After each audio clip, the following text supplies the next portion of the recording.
पथ वाली लड़ाई अब जदयू और भाजपा की लड़ाई में बदल चुकी है और अभी बहुत बड़ा खेला हो सकता है। खेला यह हुआ है कि संजय जायसवाल प्रेस कॉन्फ्रेंस कर रहे थे और संजय जायसवाल ने कहा कि पुलिस की नाकामी से जो भी हुआ वो हुआ और अगर पुलिस चाहती तो बिहार जलने से बच सकता था। संजय जायसवाल ने प्रशासन का जो भूमिका था उस पर सवाल उठाया और यह कहा कि प्रशासन कहीं ना कहीं अगर चाहती तो इतना बड़ा दंगा नहीं होता और प्रशासन के मिली भगत की बात संजय जायसवाल कर रहे थे।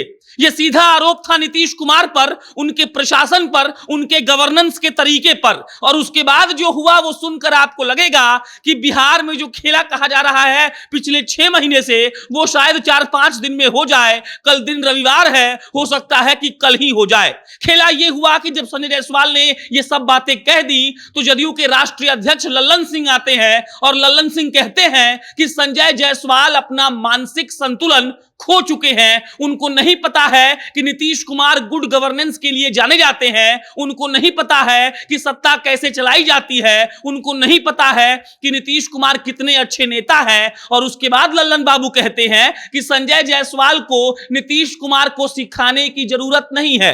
अब इसका अर्थ समझिएगा, अग्निवीर योजना को लेकर लगातार बिहार में बवाल हो रहा है और उसके बाद संजय जायसवाल प्रेस कॉन्फ्रेंस करके ये आरोप लगाते हैं कि नीतीश कुमार की पुलिस के चलते ये सब कुछ हुआ है। नवादा में जो भाजपा का कार्यालय जलाया गया वहां पर 300 पुलिसकर्मी मौजूद थे और अगर पुलिसकर्मी चाहते तो ऐसी अप्रिय घटना नहीं होती। उसके बाद संजय जायसवाल गुस्से में सीधा सीधा कहते हैं कि प्रशासन के मिलीभगत से ही ये सब कुछ संभव हुआ है, अगर प्रशासन चाहती तो ऐसा कुछ नहीं होता।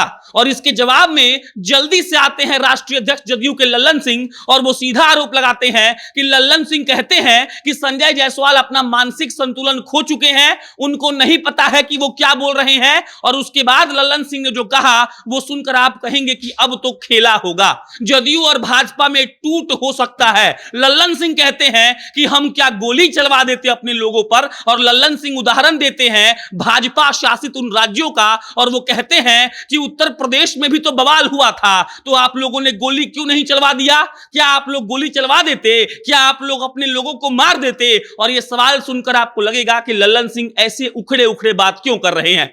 मामला यही शांत नहीं हुआ, ये जल्दी जल्दी सब कुछ घटनाक्रम होते जा रहा है। जदयू के संसदीय बोर्ड के अध्यक्ष उपेंद्र कुशवाहा आते हैं और वो कहते हैं कि देखिए, एक परिवार का एक आदमी जब बहुत बोलने लगता है तो आप लोगों को उसको इग्नोर करना चाहिए। मतलब कि वो कह रहे हैं कि संजय जायसवाल कुछ भी बोले आप लोग उस पर ध्यान मत दीजिए, वो बकर बकर ऐसे ही बोलते रहते हैं, उनके बोलने का आशय ये था।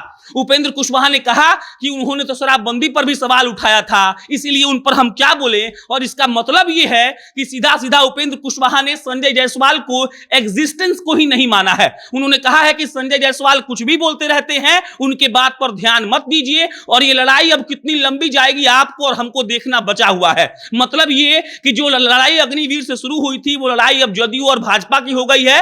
भाजपा वाले शुरू से ये आरोप लगा रहे हैं कि विरोधी दल का एजेंडा चल रहा है और नीतीश कुमार के प्रशासन के सह से सब कुछ हो रहा है। और इसका आरोप जब संजय जायसवाल लगाते हैं तो सीधा लल्लन सिंह आते हैं और कहते हैं कि आपका मानसिक संतुलन ठीक नहीं है और अगर आपको लगता है कि प्रशासन छात्रों पर कार्रवाई करती तो आपने उत्तर प्रदेश में गोली क्यों नहीं चलवाई, क्यों नहीं सारे लोगों को मार दिया। और उसी के बाद उपेंद्र कुशवाहा आते हैं और बोलते हैं कि परिवार का एक आदमी जब बहुत ज्यादा बोलने लगता है बकर बकर तो आप लोग को उसको इग्नोर करना चाहिए। मतलब साफ है कि अब कोई बड़ा खेला होने वाला है। संजय जायसवाल के आरोप के जवाब में उपेंद्र कुशवाहा और लल्लन सिंह का एक साथ आना कहीं ना कहीं यह दर्शा रहा है कि जदयू झुकने के मूड में नहीं है। अगर भाजपा वाले कुछ बयानबाजी करेंगे तो कुछ ना कुछ गड़बड़ होगा और हो सकता है कि बिहार की राजनीति करवट ले ले। आप इंतजार करिए, हम आपको सारी खबरों से अपडेट रखेंगे। मेरा नाम प्रशांत राय है, आप जनता जंक्शन देख रहे थे। बहुत बहुत धन्यवाद।